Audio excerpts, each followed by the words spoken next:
closest I can get to in terms of modelling, in terms of putrescible fractions and non-putrescible fractions, which is what we're talking about, was that waste stream. I use that waste stream to develop a greenhouse gas generation for this site, which is included inside the EIS. It was a question from the Director Generals, and it was addressed inside the documentation.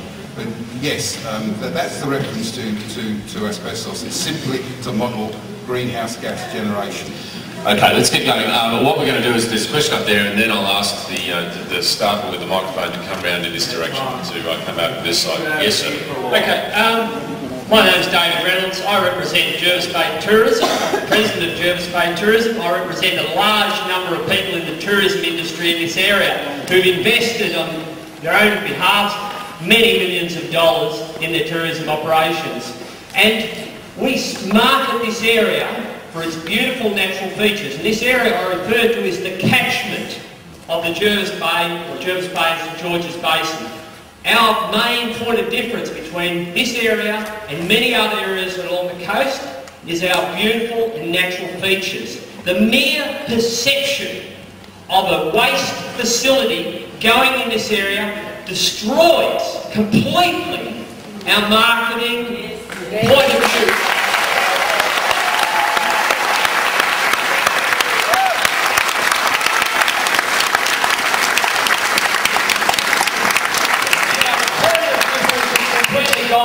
We lose the economic benefit this area has, the point of difference we have in this area. People who've invested in the tourism industry, many millions of dollars, lose out their investment. The future employment in this region, which has already got employment problems and relies heavily on the tourism industry, and we do our best to try and enhance the tourism industry as a growth industry in this area, will be lost.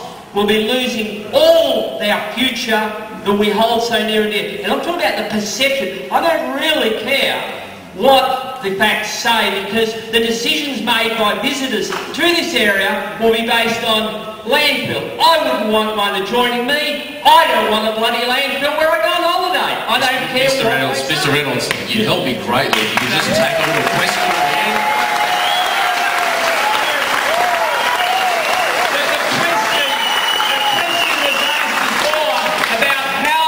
Economic benefit of one proponent for a landfill will be overridden, will override the economic benefit to a whole community. Where's the economic studies that show how the whole community can be overridden to their economic future by one proponent's development? I don't think that's democratic, I don't think that's fair, and the people in the industry I represent don't think it's either. I don't think you can prove that this proponent can justify the economic benefit to this area over the economic benefit to existing industry. Thank you, Dave.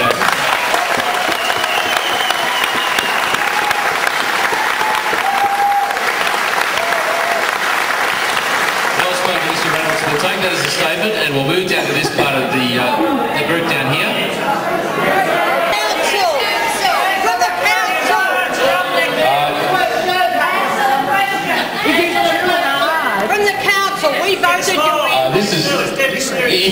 If I can clarify the question, and let's see if I can do this adequately so that the proponent can respond. This is about the competing economic interest in an area, and is it possible that your economic interest may put at risk other economic interests? They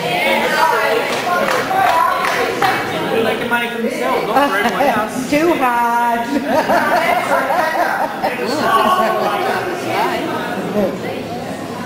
I'd have to say that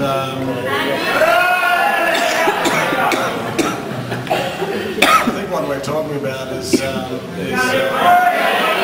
just hold it in front like this. Okay, let's listen. Well, I'm certainly trying to make myself heard. I hear what you say, but the amount of trucks running to the emplacement at a peak is 20 trucks. And I think I heard you refer earlier to another development that had a very large number of trucks per day. So I hear what you say, but I don't believe the impact of our proposal will be anywhere near to the level that you've just described. That's not the question. Okay, look, ladies and gentlemen, there's lots of people that want to ask a question, and I do want to keep moving through the questions. you pointed to me and then you told me I had to wait. I did that politely, okay? My question is to the applicant. In reference to what someone else said before about the integrity of the people who carried out the various assessments, I just want to make direct reference to the hydrogeological and geological assessment. From reading it, it appears to be based on assumption. There are many assumptions made about water movement, and there's no way to know that these assumptions are accurate. And there are recommendations in the assessment for further water analysis and testing, such as water modelling. Will that be carried out? And is the applicant, will they agree to paying for further independent testing, for example, extra hydrogeological and geological testing and more further air quality testing? Because I agree with what the woman over there said, that the EIS does appear to be a little bit flimsy, and there are recommendations, and they toy with language and they use words such as assuming, it's tied in with all this technical language that a lot of people have no idea what you're talking about. In terms of the hydrological, is this on? Can you hear me? In terms of the hydrological geological testing, they put 6 bores down on the site, and they spent quite a long time on the site measuring the movements of the water. In terms of the additional testing that's required, things are taken up to a certain stage in this process. That stage, which is, as I say, is outlined by the Director General's requirements. These consultants have been selected to do the work required by the Director General's requirements. It's not complete, it's not finished. If the application is approved, there is other work to do. Nobody's denying that. There's final designs to be done, and they'll all have to go into the EPA for a licence issue anyway. But yes, there was definitive work done. There were 6 bores put down on the site, so I don't consider it flimsy or theoretical. Environmental questions, but mine's a safety question.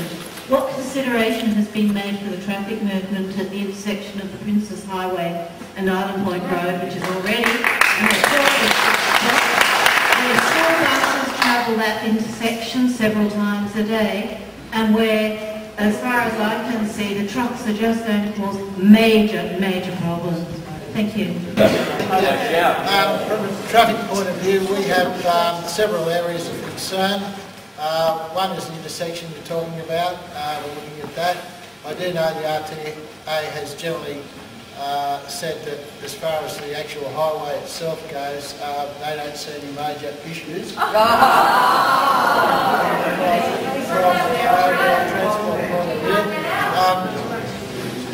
view, we do have some concerns, as I indicated. That intersection is one thing we're looking at.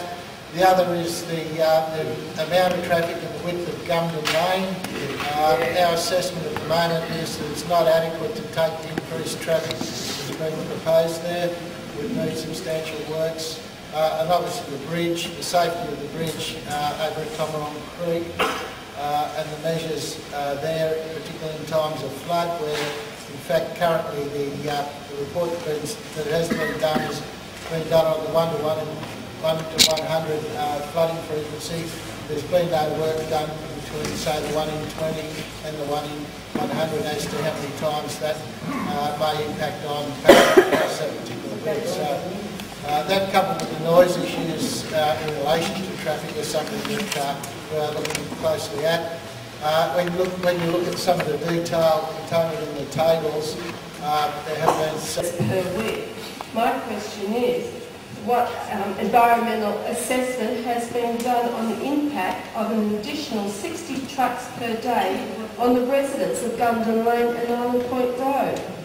Earlier, we do have concerns with the width of Gumden Lane. We don't believe it can accommodate the increased traffic that's proposed, and also the surface of Gumden Lane is a problem in relation to noise and its sustainability in current form.